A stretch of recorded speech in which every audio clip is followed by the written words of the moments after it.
Hello everybody, welcome to another Football Focus. Not many left this season. 3 big interviews for you this week and 1 significant guest as well. A Football Focus debut for Graeme Sharp, former Everton striker. Lovely to have you on the show. Thank you very much, Dan. Looking forward to hearing what you've got to say. We've also got all this coming up for you on Football Focus. Yaya Toure is our main man today. He's had plenty to say, so make sure you do not miss this one. Exclusive, explosive interview with Yaya Toure. If you're thinking of going away and making a cup of tea, don't. Sit down and watch this.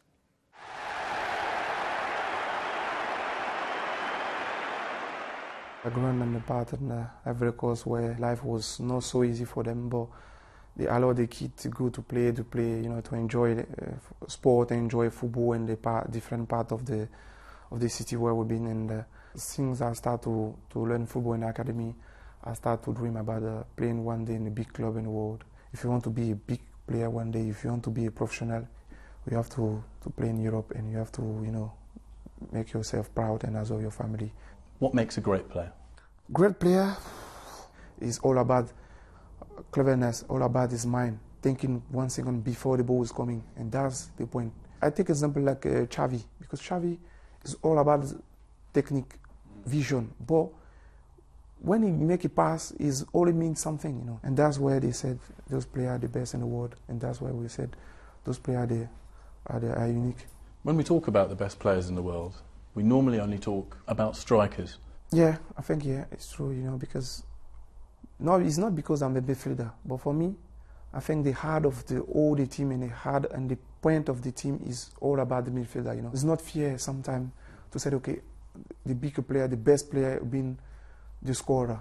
Spain, you don't think about Torres or Villa. You were thinking about Iniesta, about Xavi, about Xavi Alonso, even about Busquets. Those players, they create space and they are very good, you know. And it's more difficult to give pass than score goal. Do you think you're recognised correctly in the world game? To be honest with you, I guess not enough. Not enough? I think not. One player doing seriously well, you have to get some of recognized, you know, because on my point of view, to be midfielder and to be involved to score a lot of goals this season, yeah, my season has been brilliant. Your teammate, Salman Nasri, was very outspoken in saying you would be regarded as hands down the very best midfielder in the world if you weren't African. If I was Brazilian, sorry, if I was British, if I was French, what they would say? I have a lot of things to say, but it's the moment now, and it's time, and I think the right moment, we are in the right way. The people have to start to understand now. We are tired to hear that African football and African, they are not on that level, you know. It's not pointed one.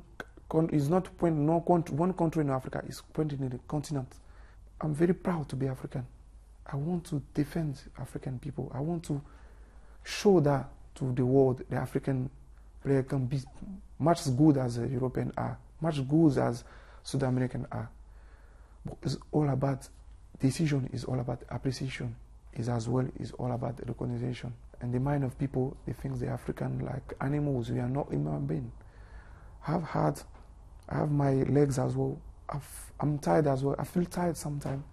And I talk in that way because I want those young lads coming in Europe in a couple of years or coming to be involved in playing big club like I'm doing now. I want to put them in the right position because African can be involved as well in the top side as well. They have to be, you know, in the sport as well because they are doing well. They are doing very, very well. One Ballon d'Or winner from Africa, George Weah. Does it hurt you to hear that? Yeah, to be honest with you, because Samuel Eto'o was playing for Barcelona. I was score goals. I don't know how many.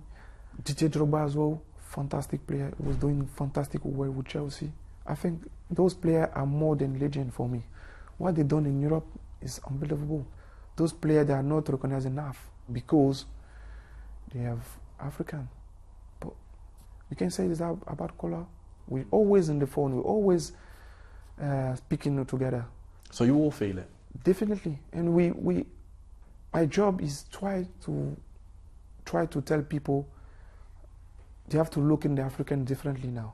I don't want to say they're racist, but I want to say that the way to show to the people no to the racism and no to something else is, I think, is the time to show it. In sport and media is together. If we don't have this organization in the media sense, we're not gonna be where you want to be. You understand? If you goes now to Africa, any part in Africa, you said, yeah, to this, we know him. But if you said about Messi, they will say, we know him. But when you come in Europe, you say, yeah, Toure. And the part in Europe, you say, who's that? Some of them will hear my name, but they don't know my face. But Messi, they will know his face. Even in my country. Why? Because of the color. I don't know. How much motivation do you have going into a World Cup, the biggest stage in the game, to kind of underline your status? Yeah, I think the World Cup is very important for me, but as well for my country. And on your side of your heart and your side of your head, you start to thinking about, you have to do something for those people, because I'm fighting for them as well, because I represent my country and when I'm playing Europe, and I represent as well the continent of Africa, and that's why we want to achieve something important, like try to one day win the World Cup. Is a dream from now, but I think one day it will happen. That's why all African continent, they are beyond back the African team. Any team, any country, any team, the African, they are back them, because they want to hear the difference. They want to hear one day, the African football I reach that level, and you will see all the African will be proud, and all African, you will see them in the TV. Say, okay, we are there now. If you want to ask my point of view, I will try to make a dream team in Africa, and I think Africa have more chance to win the World Cup straight away. But from now, it's difficult. But that's why I said, in the close future, I think we will get one African club, an African country play final or maybe win the World Cup. It's Yaya Toure, Leon Mann asking the questions there. It's not often you hear a footballer speak so passionately and so honestly as well, and very open too.